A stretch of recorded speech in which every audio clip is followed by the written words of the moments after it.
taking a look at Cyberpunk 2077 on the Xbox One S. At least that's what I've got it on. So, at about 25 hours in, I was not finished with the main quest that I had chosen simply because of the side missions have kept me busy. Most of the time on games, the side quest, for me at least, this is not every game, but a lot of the times the side quests in the game become a bit generic, boring, essentially. But these side quests, at least the ones that I have encountered to this point, even now that I am past 25 hours, are well crafted. They're put together quite well, and they're very entertaining.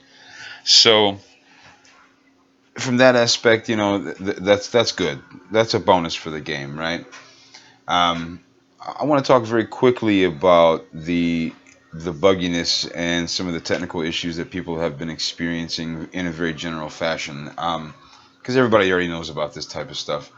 For me personally, so far, even now that I'm past the 25-hour mark, I have encountered bugginess all over the game.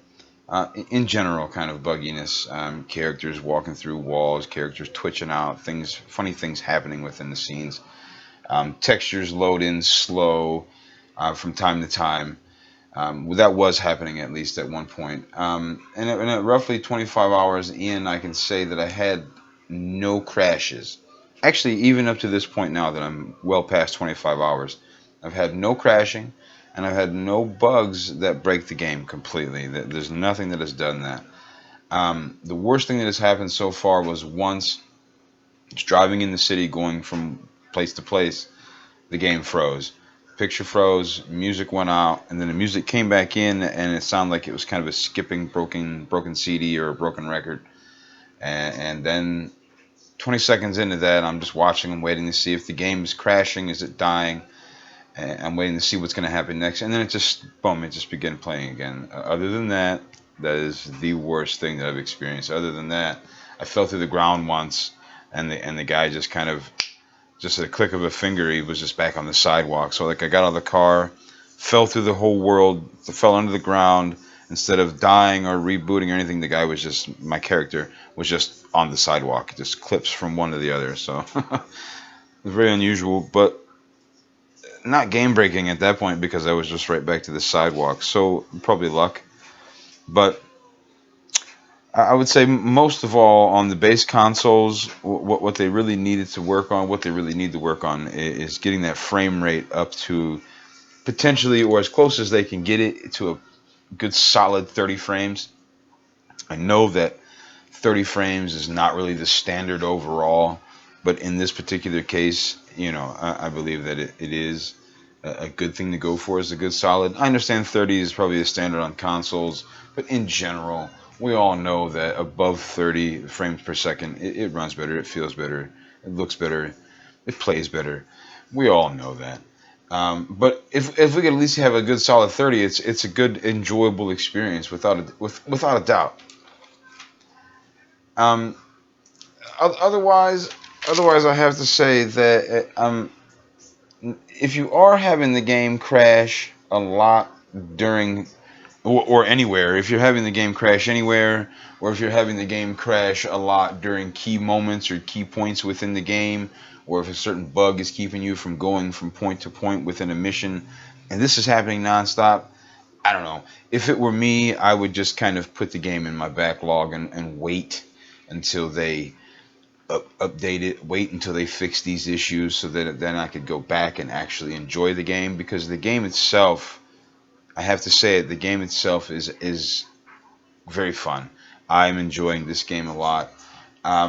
At this point in time now, as of doing this video, I've got about 37 hours into the game, and I still have yet to finish the main mission that I've been going. I'm very close, but I haven't finished it because I continuously am going on the side missions. I continuously just go to see what's what, go to see what's new, go to see what I can do, what I can't do. And so that's cool.